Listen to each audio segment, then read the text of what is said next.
अतुलं तत्र तत्तेजः सर्वदेव सरीजम् एकस्थं तद्भुन्नारिः व्याप्तलोकत्रयं त्विषा.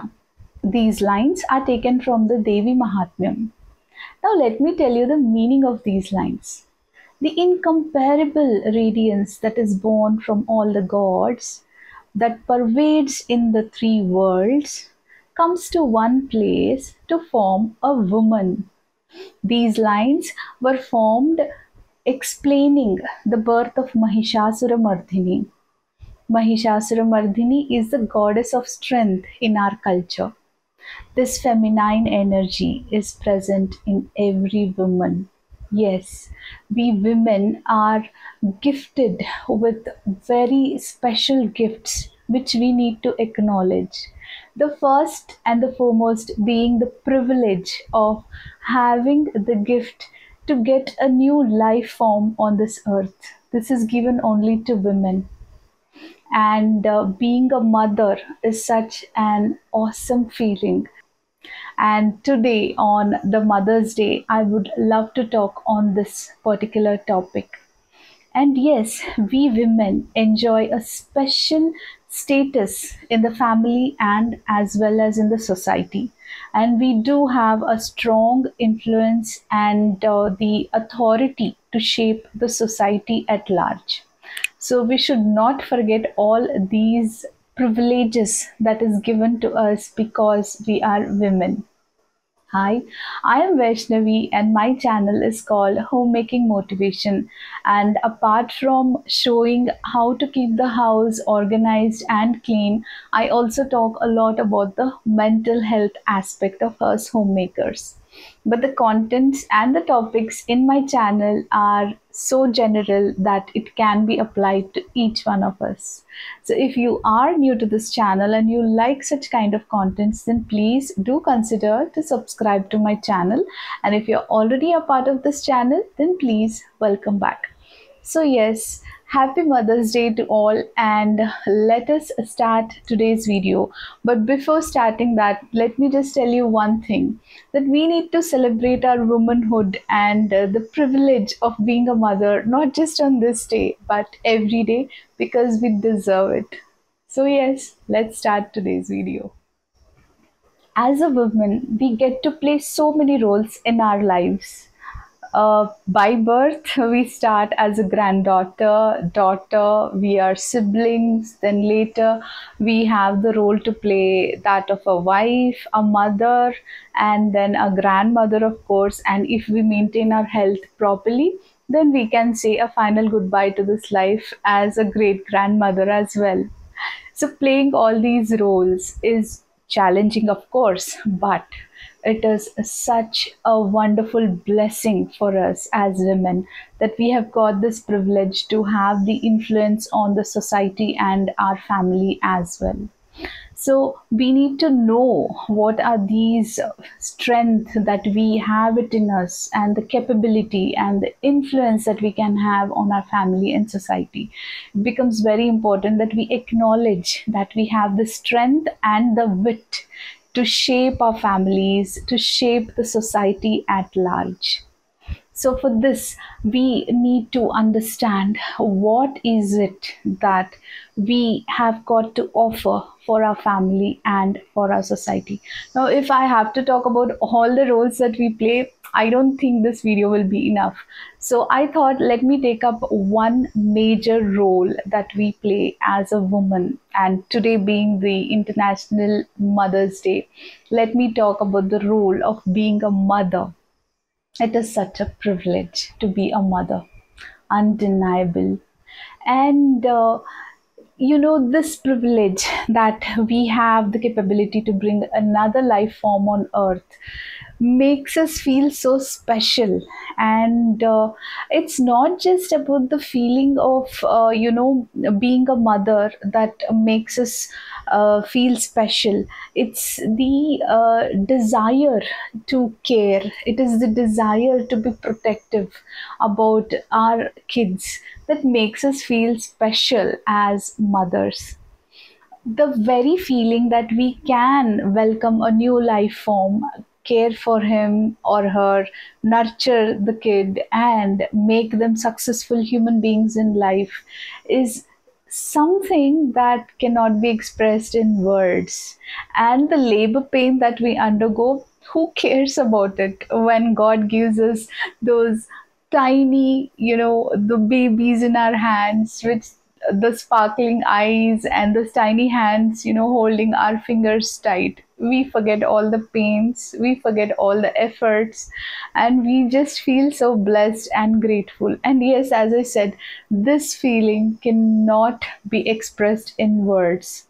Many women feel that they're not ready for the motherhood, but in my humble opinion, I feel this nature of caregiving and this nature of being kind, loving, it's just there in us. It's just inbuilt in every woman.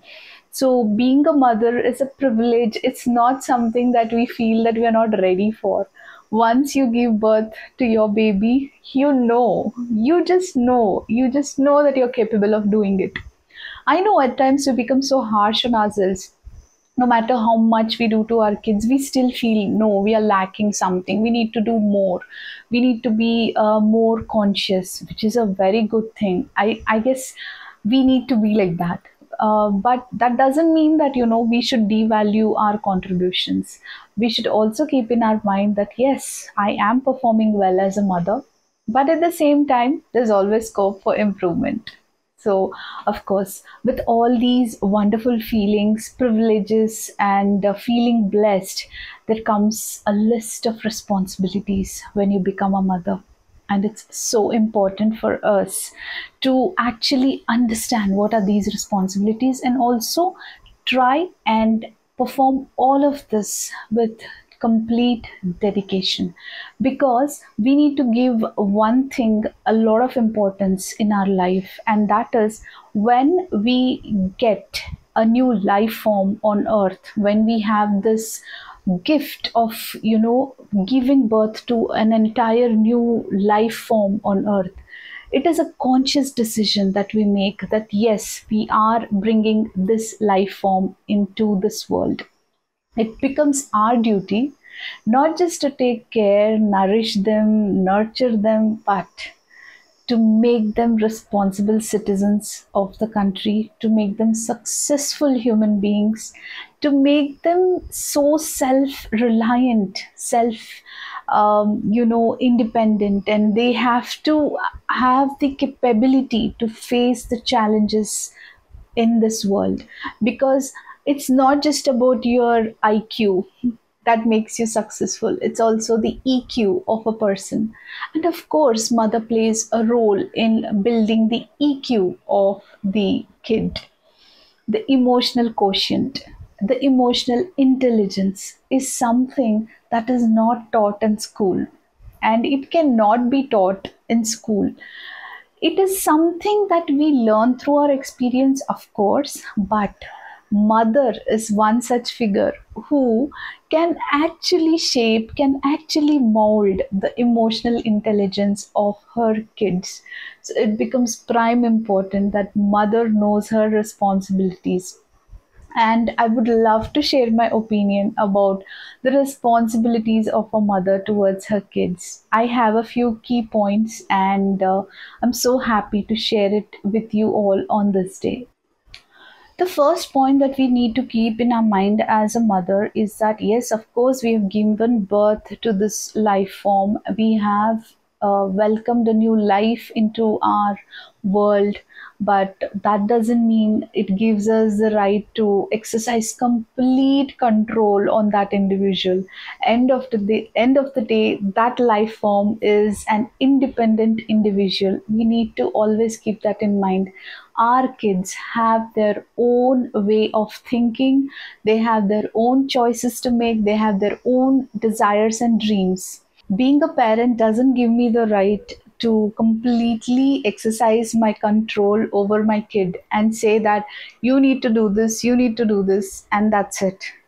It is not that way. You cannot be a parent by exercising your complete control over your kids, because you need to understand that they have their own individualistic way of tackling things, of understanding the matters. And it is very important that we need to give them the freedom to understand their choices, the freedom to the reasoning that goes behind taking any decision. So they need to have the capability, and our work, our duty as a mother is just to guide them, to make them understand these are the consequences, these are the decisions that you can take. And we need to just make them realize the importance of their own decision making power. And I'm not saying that you will do it with a toddler, of course not. As long as they have their own capability to think on their own, until they attain that age, obviously we have to be there, we have to be protective, we have to give them the guidance. But once they come to an age where they can take decisions, it becomes very important that we don't impose things on them, like, I am telling you, do it. That's it. No, that should never be our tone. And I personally feel that's not the way to deal with things. Because we need to, first of all, lay a wonderful foundation for them wherein they know what decisions they're taking, they know where they're coming from, they know their roots. They know that there are two names which are attached to their name, one of the father and one of the family name that they're carrying. So they need to have this thought in their mind every time they take an action, they behave in a certain way, they make a decision. They need to be conscious, and that, as mothers, we need to guide them. We just have to tell them that this is the way to lead life. But that doesn't mean that we start imposing our thoughts, our ideas on them every now and then. It is just that we are providing them the kind of GPS they have to, drive through the life. And we are here just to give them the guidance. So, yes, I feel it's very important as mothers. We should not try and exercise too much control, and that too so ruthlessly that they forget that they too have their own way of thinking, and they too are independent enough to take decisions in life. So that's the first key point I wanted to share. Now, the second key point that I would love to share is, creating the kind of environment for the kids to have a wonderful childhood.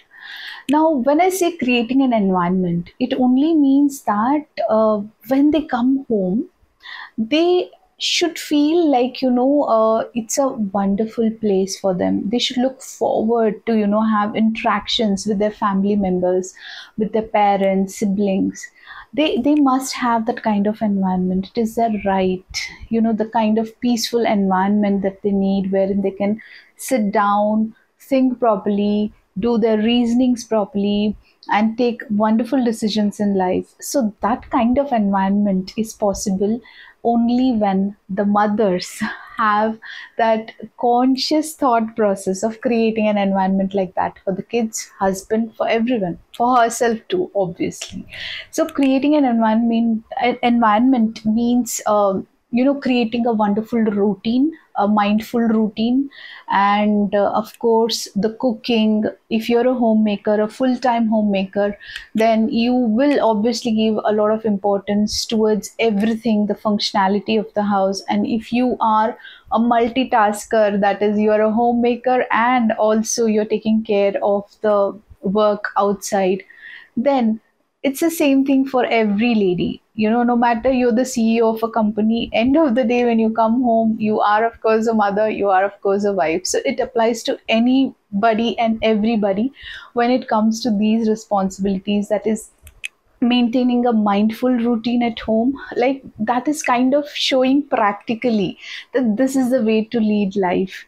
And yeah, of course, all these things the kids will see, they feel nice about it, and they want to interact with you, and they will feel so connected in such kind of environment. So yes, that was the second key point that I wanted to share, and that is to create an environment in which the kids feel so energetic, so positive, that they actually uh, enrich their own skills. They give importance to what is necessary in life. So that environment is the right of every child in every family. The third key point is so vital, in my opinion, and that is, as mothers, it's our responsibility, it's our duty literally to introduce our kids to spirituality at a very young age. You know, everyone says after 60, I will practice spirituality, after 70, I will practice spirituality, but that's no use, because until that time, if you do not have the knowledge of spirituality, you may not be able to really deal with things, and you will make your life miserable by the age of 60 or 70. So in my opinion, it's very important that the kids learn about spirituality at a very young age. And yes, as I just pointed out, it's the duty of a mother to introduce them to spirituality. When I say spirituality, I'm not saying, make your kids sit for a guided meditation, make them, work hard for all these things. I am not trying to suggest that. Spirituality can be, a conscious thought process that they need to practice when they are very young. We need to make them understand that every thought of yours will generate a feeling. Every feeling of yours converts into emotions. Your emotions will turn into actions. So yes, of course, we need to make them conscious about all these processes and tell them that your actions are always backed by your thought process. And so they need to be conscious about their thought process. Such small things, but which are vital, these kind of teachings have to be imparted by the mother. You cannot get such education in the school. So it's the duty of the mother to introduce kids to all such concepts, which forms a part of the spirituality knowledge in them. So yeah, I firmly believe that spirituality, and even for that matter, they should read books about great men and women of our country, mythology. They need to have a knowledge about their own religion, and because that really gives a guideline to them, guideline for them as to how they can organize things in their lives. So all these things may not be taught in the school, and it becomes the duty of us mothers that we introduce them to these concepts and make them better human beings. Now, the fourth key point that I have in my mind is that we need to show the kind of acceptance towards them for all the ups and downs in life. Life is not a straight road that everything will be fine for everyone. For sure, our kids will, face ups and downs in life. At that time, it becomes a prime duty for us as mothers to accept whatever they are facing, to just accept them with whatever challenges they have without judging them. And when we give them that kind of acceptance, when we are ready to listen to them, and we give them that kind of support, that we are here for you for all the kind of moral support that you need. So when we give them this kind of acceptance, it really matters the most for them. And as a mother, it is very important that we have to have that kind of mentality. We need to get down to their level of perception, or we need to understand their perception, and we need to be with them in all their ups and downs and give them the moral support. I am not suggesting spoon feeding in any way. Spoon feeding is very disastrous. So, as parents, that is like something that we should never do. But yes, whenever they need any moral support, we must be there for them. And that is exactly what I was trying to convey through my fourth point, and that is to be there to accept all the ups and downs that they have in their lives and give them positive encouragement at every given point of time. Now that we know the responsibilities of a mother, now let's see how we can prepare ourselves for all these responsibilities to be rendered in the way it has to be. So, I have a few key points to discuss with you. The first key point is that we, ourselves, firstly, we need to educate ourselves about spirituality and the knowledge that we need to impart to our kids. So we need to invest our time and energy in trying to learn more about spirituality, and that not only enriches our knowledge, but we know we are ready to build them in that way. We are ready to shape their future in a way that they will thank us later, because some thoughts and some core concepts, when we put it in their foundation, it will never go away from them in their entire life. Certain things, if we make them understand and if we train them in a way that will make them independent in the long run, it is an asset for them. So, for me, personally speaking, I feel spiritual knowledge, having spiritual knowledge, and talking a lot about emotional intelligence. All these things are so important, and we can do all these things to our kids. We can teach them all these things only when we are well informed. And to be well informed about these topics, obviously, we need to take out the time, we need to invest our energy in trying to learn more about these topics. Now, coming to the second key point, I feel it is very important for us to understand our mental status before we try and tackle the problems of our kids. It's like if my kid needs my help in a particular thing, I should first understand what is my mental status, what is my mental health right now. Am I in a position to actually help him or her? Am I in a position to be of any use to my kid? If at all I am not in that mental wavelength, or I'm not having that kind of mental preparedness, I need to first calm down. I need to get all my thoughts clear in my mind first, and then I need to sit with my kid and discuss things, or try and guide him or her in the proper way. It's like if I yell at my kid saying that please don't yell, please don't get angry. Does it make any sense? Because I myself, I'm yelling at him and I'm telling don't get angry. I mean, it really doesn't make any sense. So yes, we need to first make sure that we are kind of emotionally stable, intelligent. We need to have that mental preparedness that yes, I am dealing with another individual who is going to have a life of his own. I need to behave in a certain way that he'll look up to me and he'll say this is the way to handle things in life. Now if I start yelling for every silly thing, I am just teaching my kid that anger is okay. Anger is natural. Go ahead, yell. Go ahead, shout at people.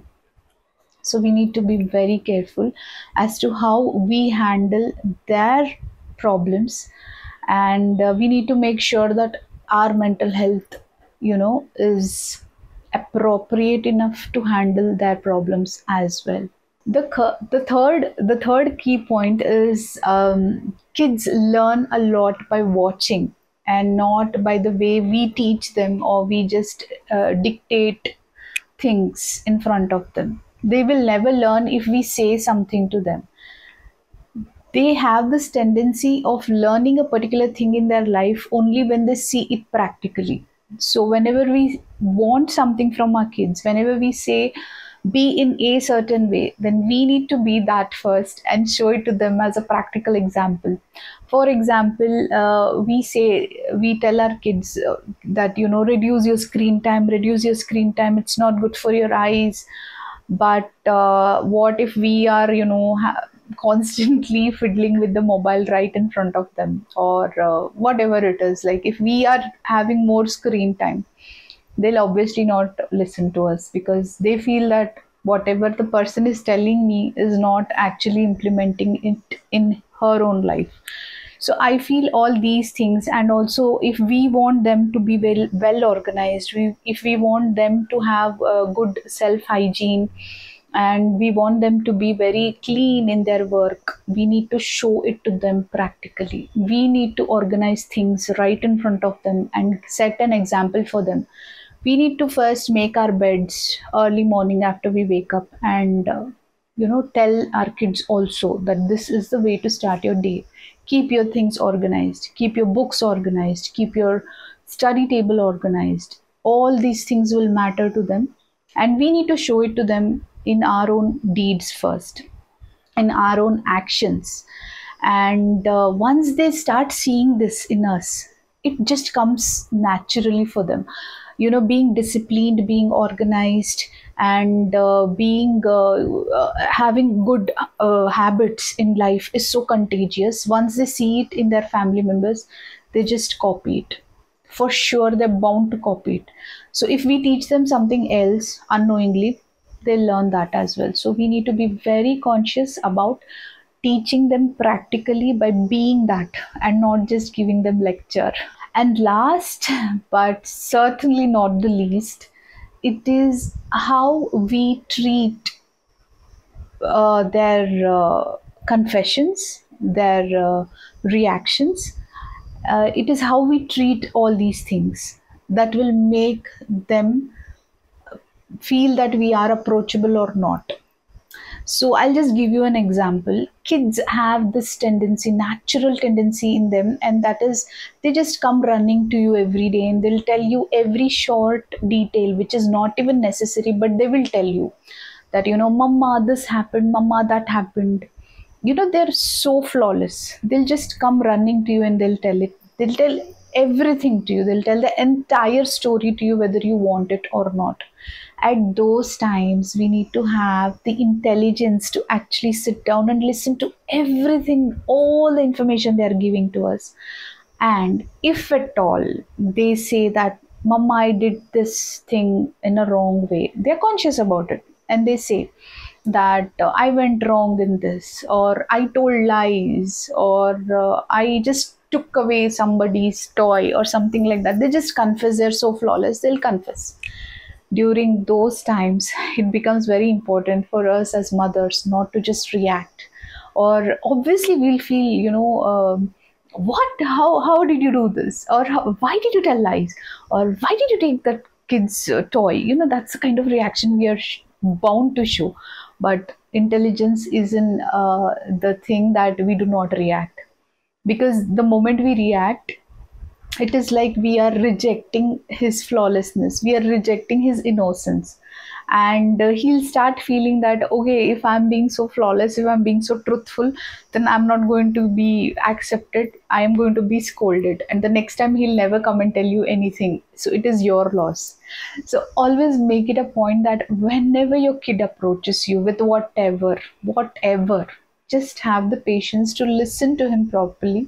And even if he says that he has done a mistake, have the necessary intelligence not to react, but to accept that fact first, and give him the confidence that, no, I'm not judging you. And once he feels confident that, okay, fine, I did not make a mistake by confessing, that is the time when you can actually mold him in a way that you can sit with him and just make him understand what is good and what is not acceptable in the society or in the family.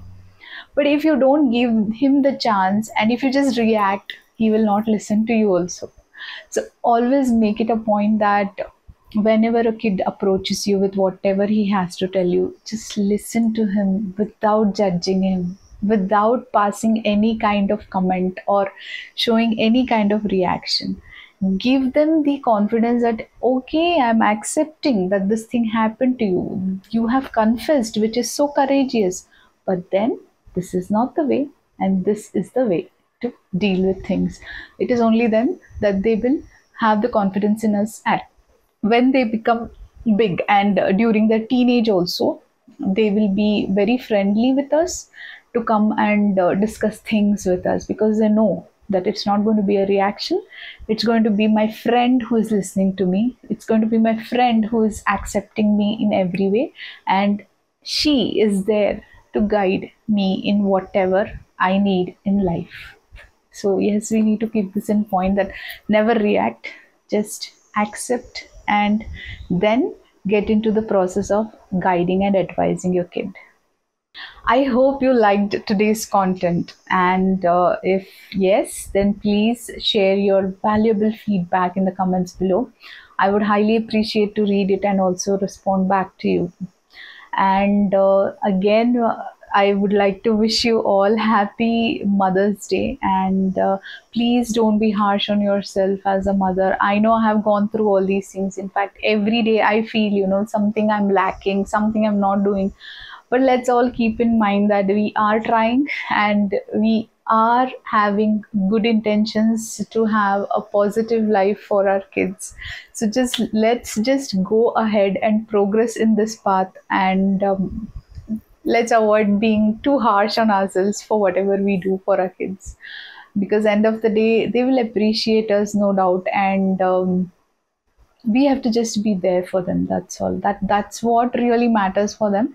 And that's all I wanted to tell today in today's video. And happy life ahead. Always be positive with your kids, and yeah, stay happy always. Till next video, let's continue to have these points in mind and also try to implement. And yes, as I said, please discuss in the comment section below, so that we get to know more about this topic and we explore more points and make our lives better. Thanks for watching the video.